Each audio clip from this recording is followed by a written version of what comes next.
Hey folks, friends, and neighbors, this is part 2 of me knitting a Charmander hat. Check out part 1 for how I made the body and the tail, but today we're focused on the flame at the end of the tail. I figured that a pom-pom would be my best bet for making the flame, so I'm starting that by cutting 2 circles of the same size out of cardboard.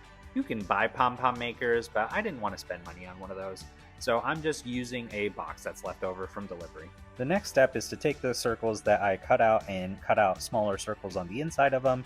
I tried with scissors, but I'm not dexterous enough to do that, so I very carefully used a knife to do it instead. Once I got the cardboard cut out, it's time to move on to actually working with yarn. So I'm cutting out 3 really long strands of a kind of darker orange red, a brighter orange, and a yellow to make the flame. I need 1 long continuous piece of yarn, so here I'm crossing the yellow and the orange strands and then using a tapestry needle to take the yellow strand and join it into itself, and then I do the same for the orange strand, and that creates a tight join. I use this technique a lot to join the last of a ball of yarn to a new ball of yarn, and it is a pretty seamless transition. You don't really notice it in the finished product. You do notice it a little bit more here, but in my defense, I am using 2 different colors. I repeated the same method for the orange and dark orange yarn, and at the end I had 1 long gradient strand of yarn. To start making the pom-pom, I take the yellow end of yarn and put it in the center hole of both pieces of cardboard, and then I start wrapping the yarn around both pieces of cardboard around the circle.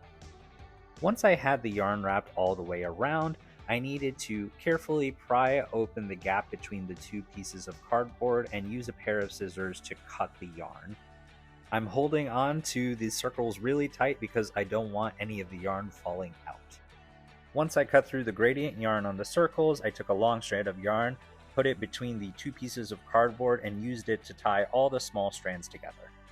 And there you go, it's a pom-pom. A little messy, so I made sure to trim the ends of the strands just to make the circle look a lot neater. After getting the pom-pom all cleaned up, it was time to join it to the tip of the tail.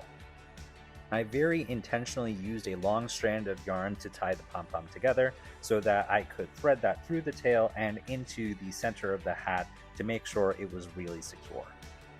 After that, I used the long tails of yarn left on the tail to seam the tail onto the body.